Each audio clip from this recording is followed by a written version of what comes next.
Frères et sœurs, continuons à nous muscler la foi. Il faut absolument que nous grandissions spirituellement. La bataille est spirituelle. Je veux commencer par donc vous dire, vous qui me suivez, ôtez de votre esprit, de votre âme et surtout de votre cœur toute idée de blasphème lorsque vous pensez que vous êtes fils de Dieu. Et oui, parce que cela veut dire que vous êtes des dieux, que vous êtes des seigneurs. Je sais pourquoi je le dis. Sur les réseaux sociaux, lorsqu'on se lève pour dire que la mère de Dieu est divine, nous choquons presque tous les internautes. C'est à croire que eux-mêmes ne savent pas qui sont Dieu, Fils de Dieu et Seigneur. J'ai fait une vidéo sur les anciens dans laquelle je disais qu'aucun de nous n'était supérieur à Saint Jean le Baptiste. Je l'ai dit, ce sont des seigneurs, selon la loi, mais aussi parce qu'ils nous ont précédés dans le ciel. Donc toi qui me suis, si tu es choqué du fait que nous, les catholiques, nous vénérons la Vierge Marie et que nous disons que cette femme est divine, c'est bien que tu ne crois pas du tout à la parole de Dieu. Dans la précédente vidéo, nous avons vu le psaume 110.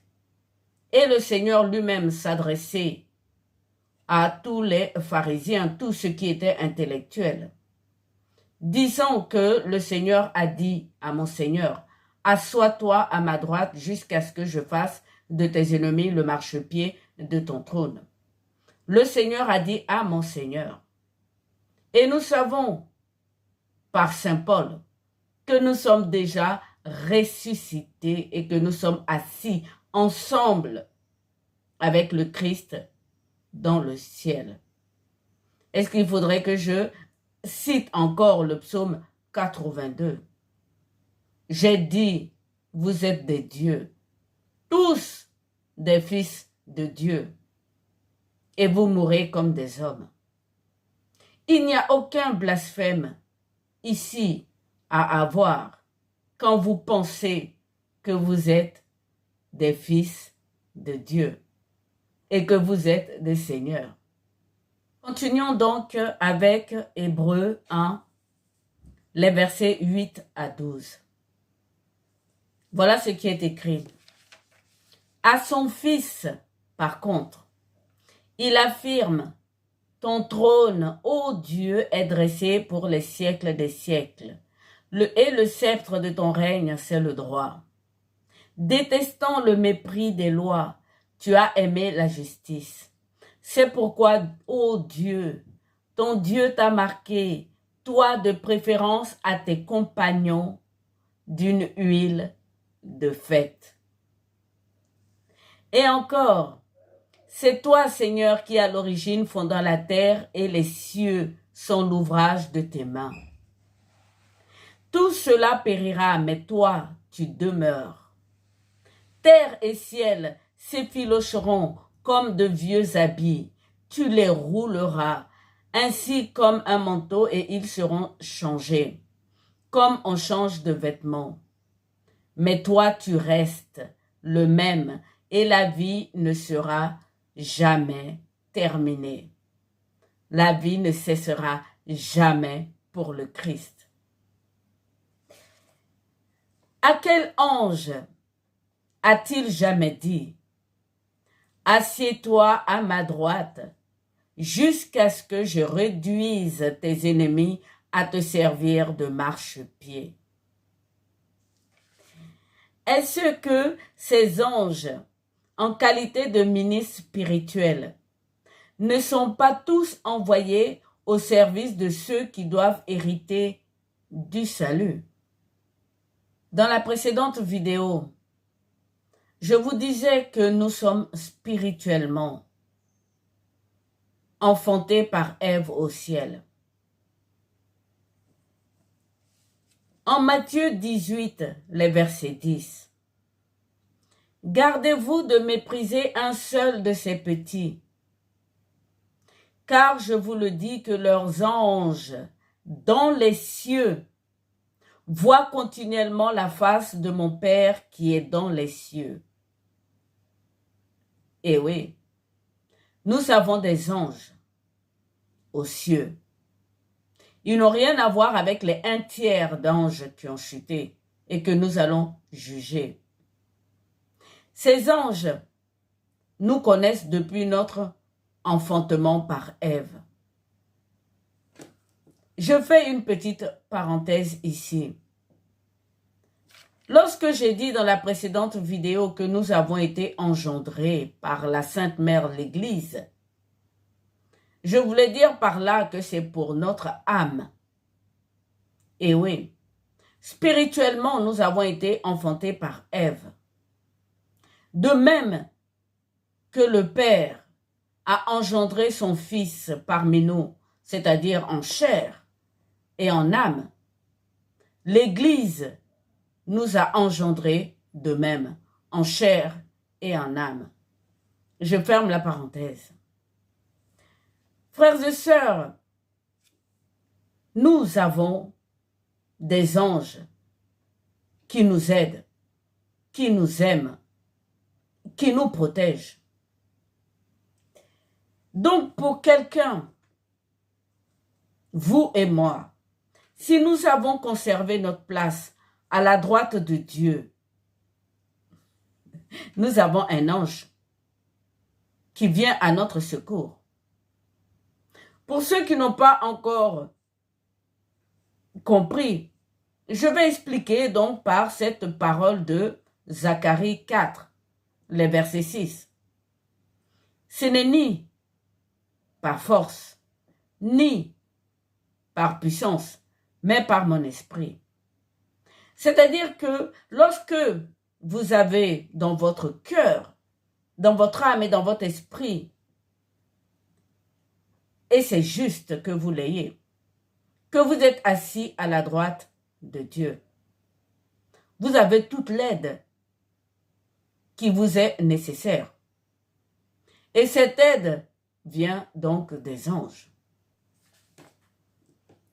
Je vais tenter d'expliciter ce que je viens de dire avec donc 1 Corinthiens 4, les versets 9 à 20.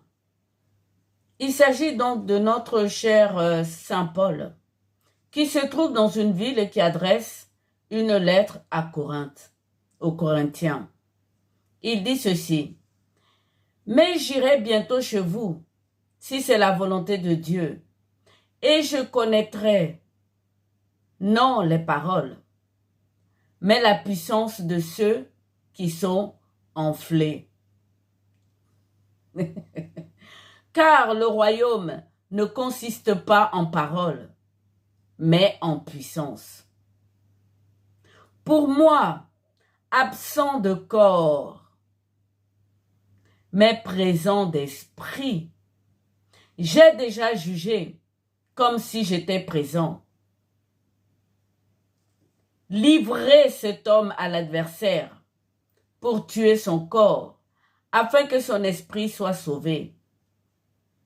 Et oui, lorsque je parle d'humilité, c'est de ça dont il s'agit.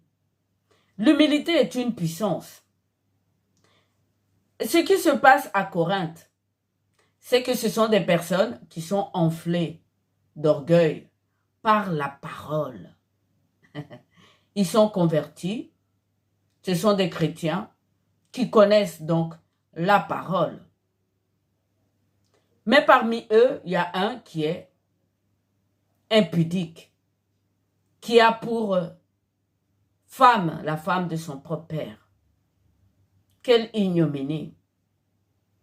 Vous voyez la différence entre donc connaître la parole et ne pas la mettre en pratique.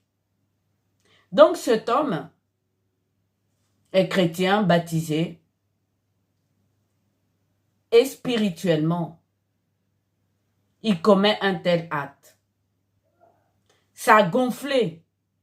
Ah oui, c'est le terme carrément employé.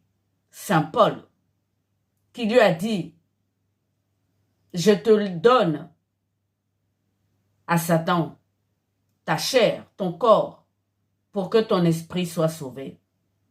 Vous voyez la puissance de Saint Paul, assis à la droite de Dieu.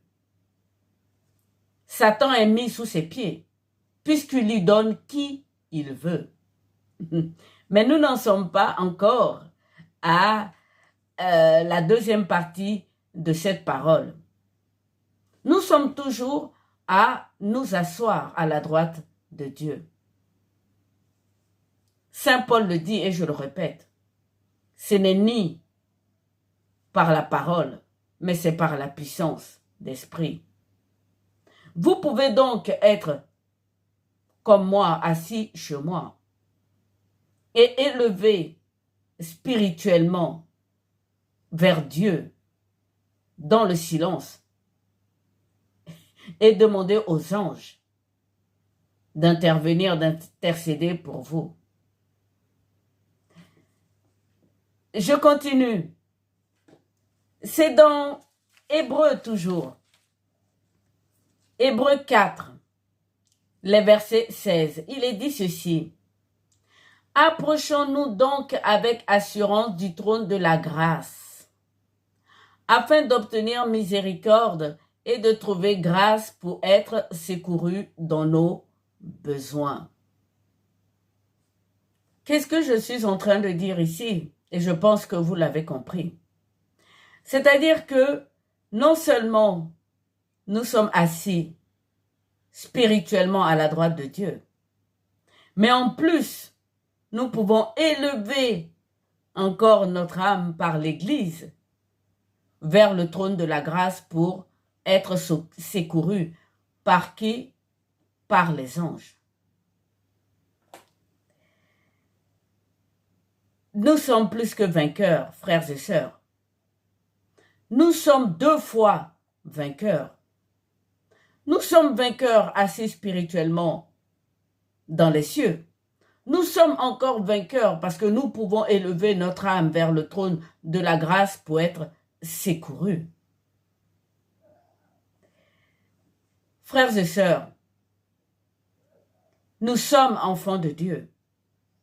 Nous sommes des dieux et des seigneurs. Le monde dans lequel nous sommes, toute la création est ébranlée à cause de notre mollesse de foi. Tout simplement parce que nous n'avons pas compris les Écritures et que nous ne connaissons pas non plus la puissance de Dieu. Tout comme nos prédécesseurs. La phrase exacte que le Seigneur Jésus-Christ a dit aux pharisiens, aux lettrés, aux séparés, tous ces docteurs de la loi. Si vous n'êtes pas assurés que vous êtes assis à la droite de Dieu, comment voudrez-vous qu'il place vos ennemis sous vos pieds? Continuons donc avec Apocalypse, ce livre génial de la révélation. Voilà ce qui est dit donc dans Apocalypse 21 à partir du verset 7. Celui qui vaincra héritera ces choses. Je serai son Dieu et il sera mon fils. Mais pour les lâches, les incrédules, les abominables, les meurtriers, les débauchés, les magiciens, les idolâtres et tous les menteurs, leur part sera dans l'étang ardent de feu et de soufre, ce qui est la seconde mort. Frères et sœurs, parmi cette énumération, moi ce qui m'a surpris, c'est les lâches. Qu'est-ce que le Seigneur veut dire par les lâches? Eh oui, je le relis. Mais pour les lâches, Les incrédules, on sait ce que c'est ceux qui ne croient pas. Les abominables, je viens de vous donner un exemple avec Saint Paul. Les meurtriers, facile à comprendre, les débauchés, les magiciens, les idolâtres, tout ça, on sait ce que c'est. Et tous les menteurs, mes frères et sœurs, qu'est-ce que le Seigneur veut dire par « mais pour les lâches » ? Ça veut dire tout simplement ceux qui ne croient pas qu'ils sont enfants de Dieu ou qui ont honte du Seigneur Jésus-Christ ou qui ne portent pas leur croix pour suivre le Seigneur. Et oui, le Seigneur le dira. Celui qui veut me suivre, qu'il porte sa croix et me suive. Aucun de nous n'est digne de notre Seigneur Jésus-Christ. Frères et sœurs, porter la croix qu'il a portée. Je ne pense pas qu'on puisse le porter. Mais ce qu'on peut faire, c'est au moins ne pas avoir honte de lui. Ne pas être lâche. Et surtout pas en matière de blasphème. Moi, demain, si je sors, ceux qui regarderont cette vidéo, ils verront que j'ai toujours pensé que je suis enfant de Dieu, assise à la droite de Dieu. La lâcheté, c'est de ne pas prier avec autorité spirituelle. Et oui, nous venons de voir que nous avons des anges depuis notre naissance. Avec la seconde naissance, notre âme, tous les soirs, nous pouvons l'élever, même tous les matins, tout le temps, élever notre âme vers le trône de la grâce pour demander grâce. Et donc, si nous ne le faisons pas, ce n'est pas seulement parce que nous sommes incrédules ou que nous avons une foi mollassonne. C'est parce que nous sommes lâches. Revenons donc, frères et sœurs, à l'épître aux Hébreux. À partir des versets 4, il est écrit ceci. Il est devenu d'autant supérieur aux anges qu'il a hérité d'un nom plus excellent que le leur. Peut-être que ce nom c'est Seigneur. Peut-être que ce nom c'est El Shaddai. Nous ne connaissons pas le nom du Fils de Dieu. Car auquel des anges Dieu a-t-il jamais dit « Tu es mon fils, je t'ai engendré aujourd'hui » ? Les anges sont des êtres spirituels. Et nous, nous avons une âme. Je l'ai déjà dit dans les précédentes vidéos. Le Seigneur Jésus-Christ veut sauver nos âmes. Et encore, je serai pour lui un père. Et il sera pour moi un fils. Je ne veux pas le répéter. Vous êtes des dieux. Vous êtes des fils de Dieu. Tous. Et de nouveau, lorsqu'il introduisit dans le monde le premier-né, il dit que tous les anges de Dieu l'adorent. Et oui. Je continue. Nous allons donc au verset suivant. Il est dit ceci.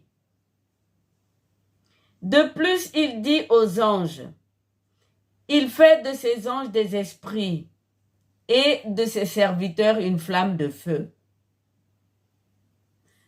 Ceux qui seront ressuscités, frères et sœurs, et j'espère que vous croyez, ce sera magnifique au ciel.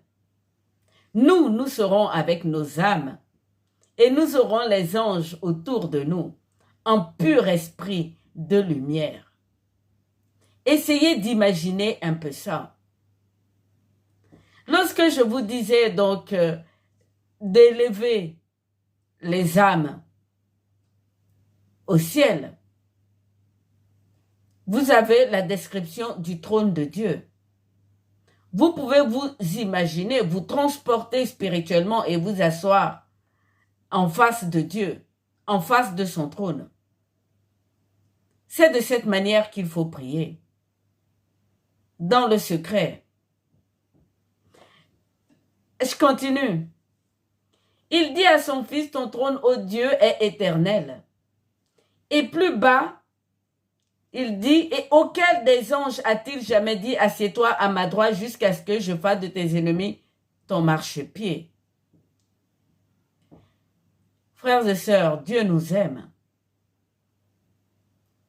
À chaque fois que je fais une vidéo, je voudrais vous faire tellement sentir l'amour de Dieu. Nous sommes dans des épreuves, mais ça n'enlève rien à l'amour de Dieu. Nos prédécesseurs, lorsque vous lisez la Bible, vous avez vu comment ils ont souffert. Et notre Seigneur Jésus-Christ lui-même, vous avez vu comment il a souffert sur la croix et même avant la croix. À chaque fois, il devait partir parce qu'on voulait l'arrêter et le tuer avant l'heure. Sans compter l'évangélisation. Il n'a pas arrêté de descendre à Jérusalem, de remonter en Galilée. Il a endurci son âme. Et nous, notre âme aussi doit être endurcie. Lorsque je parle de musculation de la foi, ce que je veux dire, c'est muscler aussi spirituellement. Muscler, nous muscler spirituellement. Ce n'est ni par force, ni par puissance, mais par esprit. Notre Seigneur a tout fait. Dans Isaïe, cette parole est connue. Le châtiment qui nous donne la paix est tombé sur lui. Par lui, nous sommes guéris. Voilà pourquoi je parle de lâcheté. Pourquoi Dieu, lui-même dans l'Apocalypse, a parlé de lâcheté. Nos corps sont sur la croix, comme le Christ a été sur la croix. C'est nos âmes qu'on doit sauver. Et pour sauver nos âmes, il faut que nous ayons cette foi ardente, brûlante, que nous sommes assis à la droite de Dieu, dans les lieux célestes. Et que nous apprenions à élever nos âmes vers le trône de la grâce de Dieu pour être secourus. Ce n'est ni par force, ni par puissance. C'est pour cela que moi, je vous fais cette vidéo pour que vous appreniez à vous asseoir à la droite de Dieu, parce que c'est là votre place. Cette place est assignée pour vous depuis la fondation du monde. Je vous invite dans la troisième et dernière vidéo concernant donc cette place